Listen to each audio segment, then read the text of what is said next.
The Rode VideoMic Pro is a fantastic addition to any on-the-go creator kit. Affiliate link in the video description. Hey, what's going on, everybody? My name is Matt Jarbo. This is 3 Buck Theater, and okay. So the last video I talked about Kevin Feige saying that there's no current plans to make R-rated movies in the MCU. Now we're jumping over to talking about Venom and the fact that Kevin Feige is now saying that there's no plans for Venom to be inside the MCU.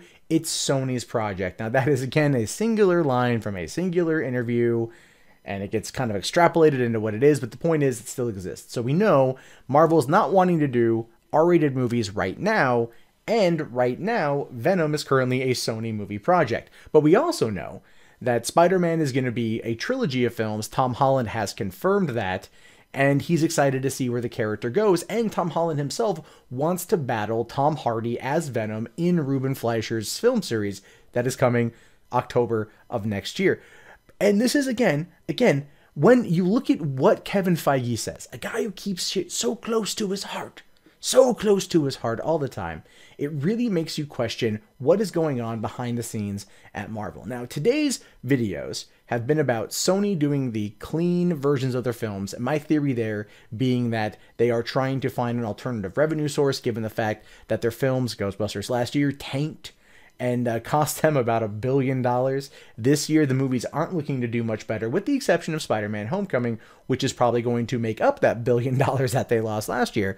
And everything else, and they're still very much looking to try to kind of turn things around. Now, we also know that Kevin Feige has said that he wants to make sure all Marvel characters eventually return underneath the Marvel Cinematic Universe banner or the Marvel Studios banner, which means that they will have to be implicitly owned by Disney or have some serious contracts. And after Spider-Man itself drops, we're going to see a lot more of those potential contracts come to light because, hey, if it's successful for one, it will be successful for another, and a rising tide raises all ships. We're currently also in a transitional phase for Fox and X-Men, given the fact that, you know, Hugh Jackman's no longer playing Logan, Patrick Stewart's no longer playing Professor X.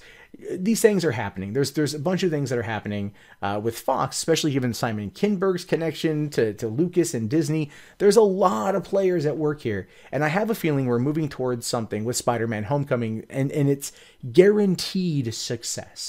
Just guaranteed success that is going to push it towards towards something major happening. And that's my prediction, and I could be wrong.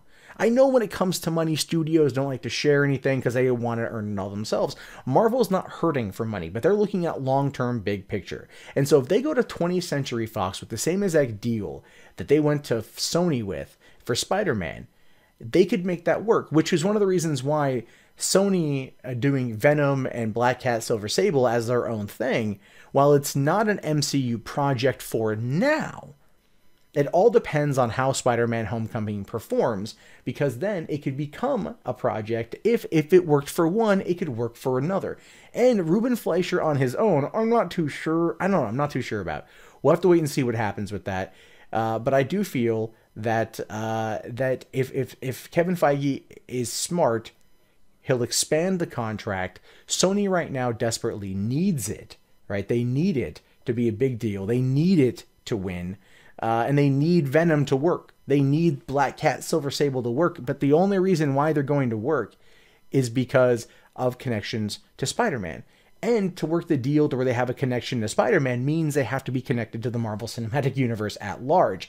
Even if it's through an ancillary side connection, very similar to how Marvel handles the TV side of things, it still has to be connected. There has to be an overlap to keep fans engaged. And I think everyone at Sony and everyone at Marvel knows this, and they're just waiting for the responses to Spider-Man Homecoming to come out. It comes out a couple weeks before Comic-Con. I have a feeling at either D23, which is a week before Comic-Con, or Comic-Con itself, we're going to get a big announcement about this. We're going to see a big connection of the two, and that is going to open the door for Fox to come into play down the road, considering the fact that right now with New Mutants and everything else, the Dark Phoenix saga, they're in the process of kind of rebranding, recycling things, and they're also running in different eras. They're running in the 1980s right now, with the exception of Logan or of Deadpool being in current times, and they could easily just kind of hop that over into something Marvel related and it could all be gravy. This is the time for them, all three, Sony, Marvel, Fox, to come together and make it work. And if Universal's smart, they'll do the same thing with the Hulk. If they're smart, they'll do the same thing. We'll have to wait and see. But this is the time for them to come together to make it work. If only they could put their egos down. As I said, a rising tide raises all boats. And so if they work together with the popularity of the MCU, and they make it all work for their own sakes, and they're able to bring it together, even if it's tonally different or shot differently, so on and so forth, it will just be good in the long run. Especially once they get through this big event, right? They get through the Avengers 4 and the Infinity Gauntlet stuff's all taken care of. We're not going to see a big event film for like another 10 years. So they're going to have to be leading up to it.